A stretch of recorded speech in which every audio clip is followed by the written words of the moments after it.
Hello there, and welcome to Fun Fancy FPL. My name is Harry. And I'm Stephen Berry. And on this week's pod, I think it's fair to say I've had my worst game week of the season. How have you done, Stephen? Have you had a return to form, or is it same old, same old? No, it was okay. I had Bowen, I had Isaac, I captained De Bruyne, which is pretty good. Unfortunately, I left in Cisco on my bench rather than playing Mohamed Salah, which is obviously something that you should never do in FPL. So, Really? no, but I was above the average for the first time in a long time, with 9 points on my bench. So yeah, no, overall, pretty happy. Smashing. Well, I nearly completed the no returns challenge, including those on my bench, with only Kevin De Bruyne getting anything. I made a late substitution just for the fixture, really. I brought in Mikalenko to try and sort of capitalise on the Ipswich game. But then, of course, Ipswich don't go down easy, and he ended up with 0 points. So great transfer there. But as per you, I'm going to sound like you. I would rather talk about the week ahead because Sure. I'm gonna play my final chip, and that is the Assman. And I was before talking about using it to get the Wolves manager in, because I thought Wolves were on a good reign of form. I thought that they're going to be playing teams that were, but all of them, at least five places above. But because they've been in such good form, Yeah. you know, they've climbed the tables, and they're now no longer within the five places of Brentford, Brighton, and Palace, I think, Yeah. that they have. So not sure what to do, and so I therefore turn to my friend and co-host Stephen Berry. Yeah. What if you were in this position, and I think there's going to be a few managers out there, what would you be doing? First of all, I would agree with you. Wolves could have been a work of genius maybe a few weeks ago. I don't know, they must have beaten somebody pretty big during their run. But yeah, what is the point? It's just too risky. There's still Wolves in the day. They're still not one of the best teams in the league. So there's basically a fair amount of risk for potentially very little return. I would say that you have a few options. Option number one is actually what Josh Bull suggested all those podcasts ago, which is just target Southampton. Just use a transfer every single week and just have whoever's playing Southampton. I mean, just to really confirm how terrible they are. They lost 2-0 to Leicester. I mean, really have confirmed. They're not going to do it, are they? They're going to annoyingly be equal on 11 points. You don't want that record to be joint, do you? You want somebody to be out and out worse. That's very disappointing. But yeah, I think just target whoever the manager is playing Southampton would be option number one. Your only other option would, and I don't really see what else you can do, because I mean, we can talk about this a bit later, but like Liverpool are on the beach. The Champions League teams are doing what they always do at this time of the year, which is one will go into form, the other one bottles it, but then the other one bottles it, and all this sort of stuff. So I don't think there's any safe bets for you. I think all you actually can do is just target Southampton. I don't really see what else options there are playing it this late. I guess the lesson here is don't use this chip in the run-in, maybe. Maybe that's the only advice you can take from this. But yeah, I just think other than target Southampton, I don't really see what else you can do. Yeah, so that would mean me owning Pep Guardiola, and then Moisey, and then Arteta. There you go. Yeah. Man City, in theory, will score a lot of goals against them as well. So we're talking mainly there about points for the win if you get more if they're below. But Man City could win that 10-0. So that's something to consider. Yeah, my thing is, like, doesn't that just then book in transfers, and then I can't really do anything to my main team for the rest of the season? I mean, how many? I mean, you have to use it really. What's for a win again? Is it 6 points for a win? That's right, isn't it? Yeah, something like that. 6 points for a win. So let's say you have to do a -4 every single time. So it takes you down to 2 points for a win. Not ideal, but you also get a point for every goal. And as mentioned, Southampton could lose all those games pretty heavily. Maybe not to Everton, but the rest you think are going to be pretty high scoring. So I think that more than makes up for it. Otherwise, I don't really see what else. I mean, you guess you could go slot, but they've got Arsenal at home next. That's not their last home game though. They have, so you would think, okay, that's be the one, but they've got Palace on the last day of the season. Then they go to Brighton. I don't see slot being that appealing. And it's only one transfer. It's only, I mean, I guess how many transfers have you got right now? Free transfers. One. But you started, but when you select the manager, it doesn't affect your free transfers. Yeah, but if you're transferring me out to play Southampton every week, so yeah, exactly right. So I could save the transfer and then bank up two essentially, and then have that for future weeks. But yeah, I don't know. I'm not sure how I feel about it. To be honest. Yeah, I personally don't see anything else other than just target Southampton. I mean, I guess a sort of a broader point. Are there any must-have players or teams right now? And I would argue no. So there's obviously some very popular choices, and Mbembo being one of them. But obviously, I think he only got an assist right against Man U. I'm not sure. I think his return was and they have got Ipswich next. Okay, and then Fulham, then Wolves, actually, So there's just no guarantees in the final 3 weeks. I think, if anything, this is probably the only guarantee is that Southampton will lose. That's honestly, if you were to say to me anything for the last 3 games, that's all you can guarantee. Liverpool, as they showed against Chelsea, well done. They won the league. That's all that matters. It's very understandable they're in party mode already. Chelsea played okay in that game, but they were far from well beating. Van Dijk was dreadful. I know he got a goal, but he was not good in that game. Their midfield had no energy. Like, Liverpool have given up basically, and fair enough. They won the league. Good for them. I would do the same. Arsenal have one head elsewhere. Man City probably look like the safest bet in terms of looking good at the run-in, but they only beat Wolves 1-0 at home. I know, and I'm still not buying that Wolves are this, Premier League winning out for anything like that. Nottingham Forest have gone off the boil. Who can you guarantee is going to be good? I don't think anyone. For a variety of reasons, I don't think there's any guaranteed performance unless Fulham have Liverpool, Arsenal, and then Man City in the run, and in which case go for Marco Silva as your Assman. But it's just no, what's is there anything that's guaranteed outside of Southampton being dreadful? Like, what else? And Leicester, what else is there to confirm? I don't know. I think I might be going against kind of what I'd said in the previous pod, which is maybe apart from Fulham, otherwise known as Stevens Law. No teams in that middle pack have their flip-flops on. So I think realistically, they're all potentially good targets for certain players. I actually think that Moyes might be a good shout. Just because he's got Fulham, who under the Berry principle, I think that's what you call it, the Berry principle. Yeah. Everton might win that game. Then they've got Southampton, so again targeting that, and then they got Newcastle away. I think. It's not bad. No, Newcastle at home, who will to win that game for Champions League. I'm not counting a lot of points there. It could be a Moisey special. It could be. It's not a bad shout. I mean, the other one it would be Nuno. Nottingham Forest have Leicester, so guaranteed win. West Ham guaranteed win. Chelsea at home again. Forest will probably have to do something. To have that sort of form. But again, I think I personally prefer Moyes, if I'm being completely honest with you, if you're not going to transfer. But I still don't think either of those options beat the target Southampton every week approach. Yeah. I just think like if you have that one manager for the 3, whether that gives you the flexibility to do other changes in your team that give you an overall bigger chance of points. Do you see like the sort of opportunity cost of using it in that way?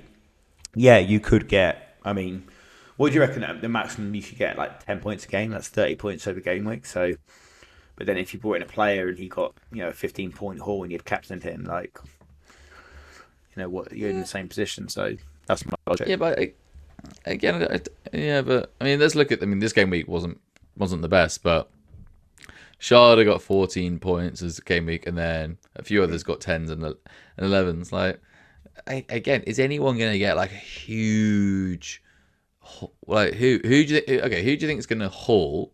I know we're getting a little bit out of order here, but then okay, let's put this another way. Who is your must-have? Who is your must-have player for this week? And do you have more than one?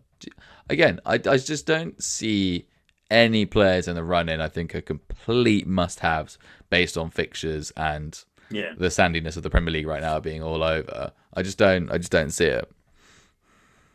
Yeah. Yeah, no. I think that's a fair enough criticism. I think that those teams going for the top four, I think they're reasonable picks, but maybe not their defenders. If that makes sense. Like, I think Yeah, I probably wouldn't go for a defensive pick at like Brentford or Brighton, but I might go for like a Danny Welbeck or a Mbeumo or Wissa or someone like that. okay. So that's what I mean. Yeah, Like, lots of people sold Saka to Mbeumo this week, and and then he's got Ipswich away this week. What's their run in after that? Then they got Fulham and Wolves. It's not bad running. did Maybe you say Thomas Frank is the answer. Thomas Frank, yeah. But again, like, I quite like that. yeah. I mean, you seem pretty dead set on just having one.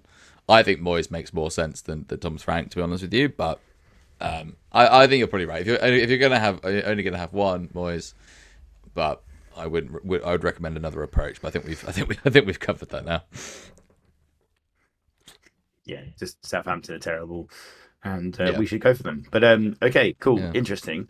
I'll let you know what I go with because I'm really generally torn right now. So but let's cover a few of the games this week. Whether we've learned anything, I think much like last game week. It did seem a bit like maybe in the same way that the league has done, the sort of the league season, as it were, it started to tail off, and we are starting to see tired legs, I think, and nervous minds. So I think probably the best game of the weekend was the Everton Ipswich game. Oddly, just because you saw some pretty good goals, and of course a crumbling of another team despite being in quite a strong position. So Everton obviously went 2-0 up. Beto and Dwight McNeil with the goals. And then you had your mate in Cisco and George Hurst, is it? George Hurst who scored the equaliser. So yeah, it just proves that Ipswich aren't, even though they're down, they will give every team a bit of a go. So I think whilst we can say the operation targets Southampton, I mean, if Leicester can score two against them, anyone can, isn't necessarily the same for Ipswich. It's not going to be an easy fixture for anyone that goes there. I think their last game of the season is against West Ham, which will be a nightmare, end for West Ham season because I think they'll get beat on that day. Because it'll be at home, it'll be jovial. I think the fans have enjoyed themselves being in the Premier League and they've been pretty good everywhere they've gone. I saw that at Tottenham personally, actually. So, they're a good bunch of people. So I think, target Southampton, sure. Target Leicester, maybe. But I think Ipswich are a different animal. And hopefully that means they'll be well set going into the Championship next year and maybe to come back in future years. But yeah, what games caught your eye as well about in terms of for the FPL? Yeah, I guess I'll finish off Chelsea-Liverpool. I think, as mentioned last week, Chelsea aren't that bad. Liverpool will obviously have better games. But I still think Chelsea looked decent, to be fair.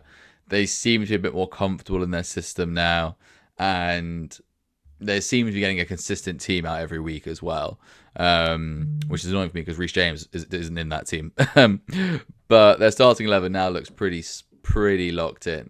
They do have a bad next three games, though. Well, they have Newcastle away, which is not good. Man U at home, which is excellent. Then Nottingham Forest away. But as we said all those whiles ago, they won I think they've won three. They won three on the spin or something like that. Maybe definitely at least two. Yeah. So and against teams that people weren't really fancying them for. So I think you can confirm that. I also, and as mentioned, I probably am going to sell Salah. I think soon. He hasn't returned in a while. he looks very beached. He got his new contract and has, look what happens. As you said last week. Yeah, look, it's amazing what happens when a 50-year-old gets a new contract. Trent obviously on his bike as well. To Real Madrid on the free, that looks all but confirmed, if not already. So I would say do not write off Chelsea players, but probably you want to start looking elsewhere apart from Liverpool, just because of their price. Salah's the most expensive player in the game.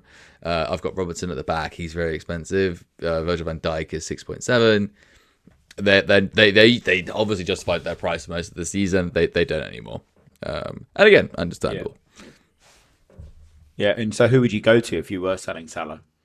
I just think I can really go for anyone. So I'm definitely gonna have a bit of fun with that one, because obviously when you've got the most expensive player in the game, you can get anyone. Oh, actually, wow, he's 13.8 now. He's 13. So I got him at 12.8. Wow, that is a price rise. Even then, I can still go for whoever I want. So, is it? No, probably. I was thinking maybe Palmer, but probably not. Not sure actually. I've got so it's quite difficult when you have the whole the whole division to choose game from. to aim for. I wonder whether Cole Palmer might be a really good shout. Actually, is he back? No, I don't really understand why he got player of the match in that game. Like, he did some nice things, don't get me wrong, but I think that was more the pundits willing on an English player to be back to his best. He was fine. I'm not saying he was terrible, but I'm not sure. They have Newcastle away next. No, I think I'm probably going to go for another Man City midfielder, to be fair. Again, because they have the mighty Southampton next, and if I'm predicting they're going to win like 8-10-0, why wouldn't I have double Man City defense? So I probably will just for this game week be a bit boring and go for a Man City midfielder. Which one I'm not sure. Any recommendations on your side? Is Doku playing consistently now? He could be quite fun to own. He got us. Yeah, I think he started. I don't know whether he is playing consistently. But yeah, he started the last game. But you never know with Pep. You could drop him quite easily. So yeah, because they've got lots of attacking wingers. They are trying to maybe offload Jack Grealish as well. So could he be put in the shop window a little bit? Gundogan started, but came off in the 84th.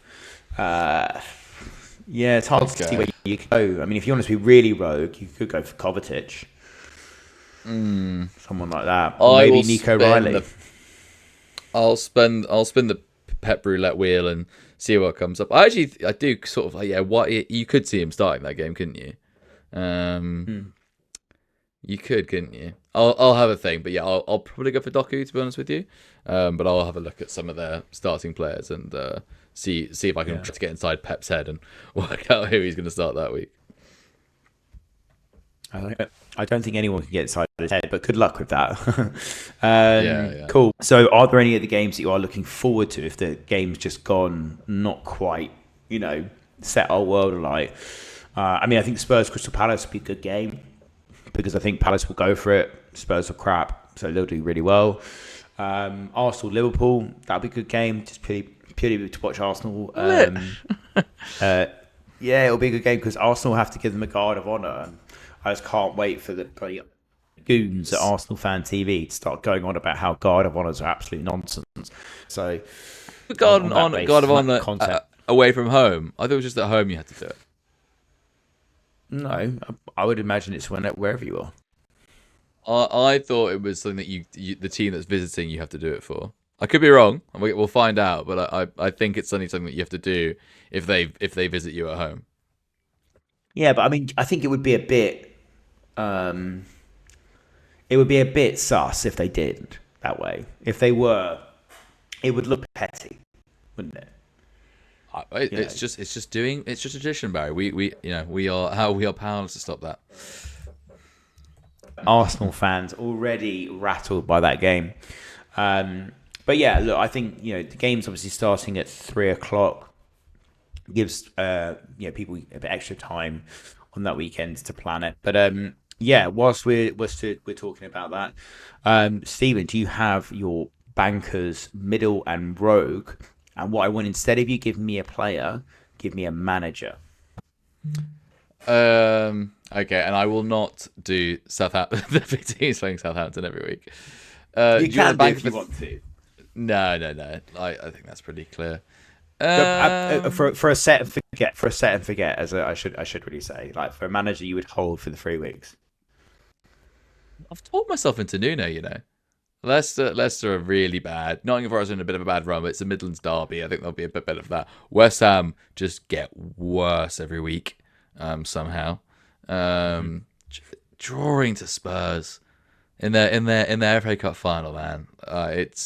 It's not good, and I think Potter's really feeling the heat as well, which I'm sure goes down to the players because his stock has fallen so dramatically, and he must be looking at this going but I think. Do you not think he's got a bit unlucky? Like he's not had the players.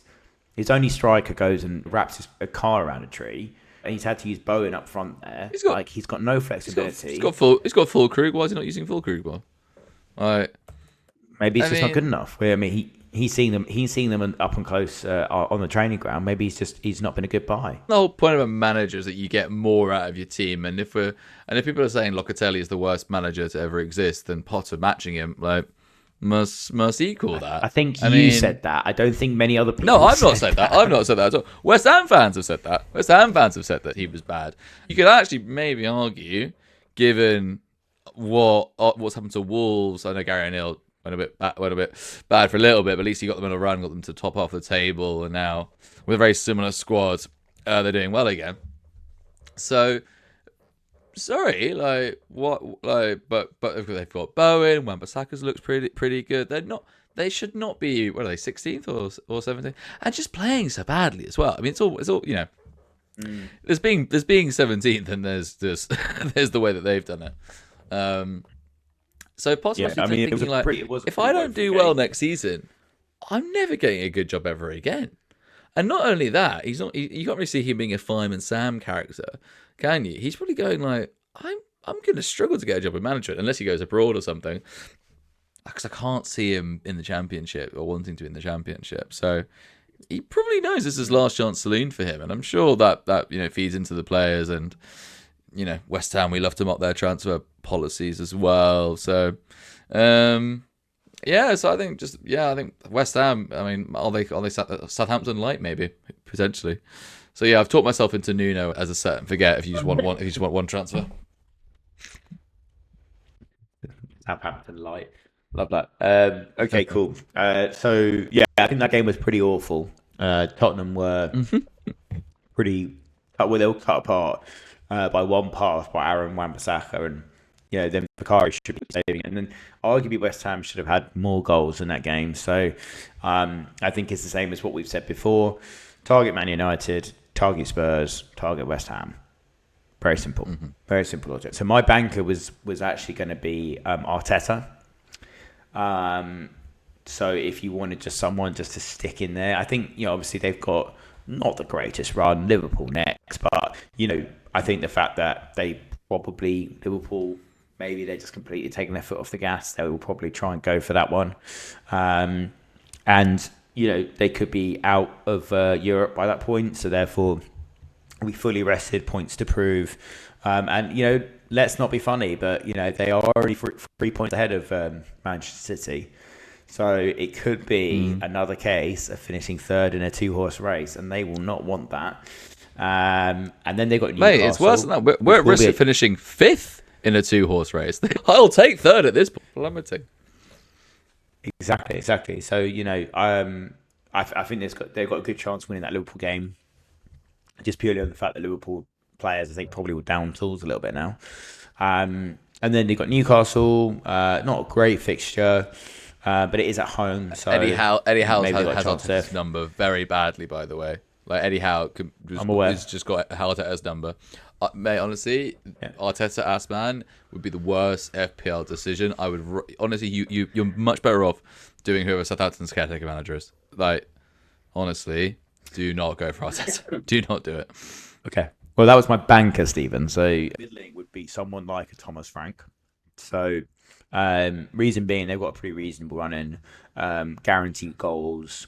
They've got 3 players that have scored over 10 goals in the season. I think it's the only team to have that in the Premier League at the moment. Interesting. Each, that is. I think that was the stat I saw on Match Their Day. So yeah, Thomas Frank would be good. That's more for the goals than for the wins, but obviously, I think they'll get some wins in their run of Ipswich, Fulham, and Wolves.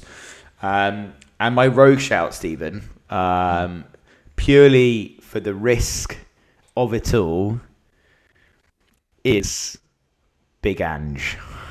Oh, dearie me. Big Ange. Yes, I know, dearie me indeed. He's got Palace at home, Villa away, and then Brighton at home. Now, it will not be surprising you that all of those teams... Well, Palace are 5 places ahead of us. Would that count?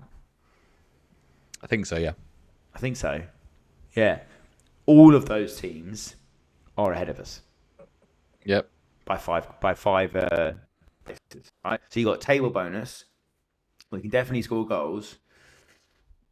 It will be a absolute humongous shout to do it. And I know that we're not in the business of making relatively successful predictions, but if we fall out of Europe, the table will be the only thing that's there.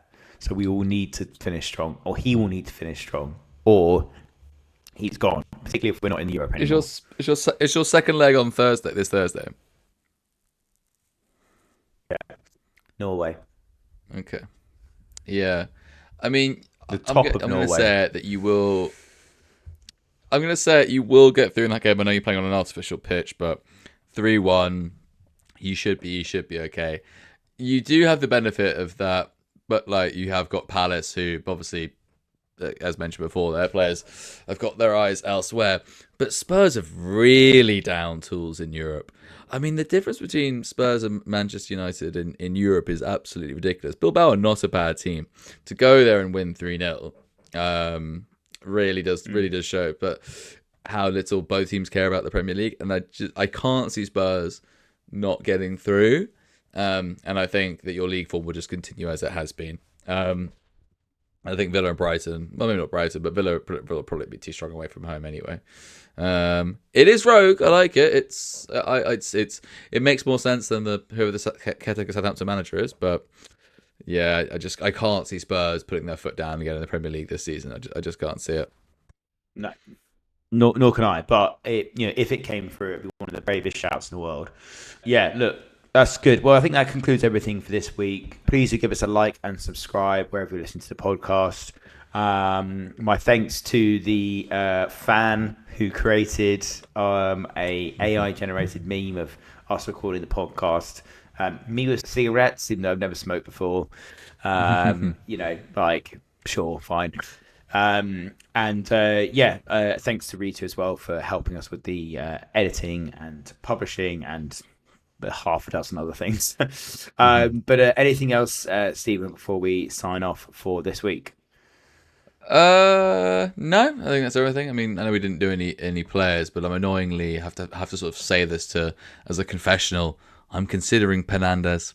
And it feels wrong. It feels dirty, and I don't like. But I feel like I'm also watching Conclave, so that's why I'm feeling in this mood. But I just needed to get that off my chest. Well, okay, cool. So you're thinking about bringing in Bruno Fernandes. Well, I hope that you can announce to me later on in the week who you did go. But for now, we've been Fun Fancy FPL. Thank you for listening to us. Thank you.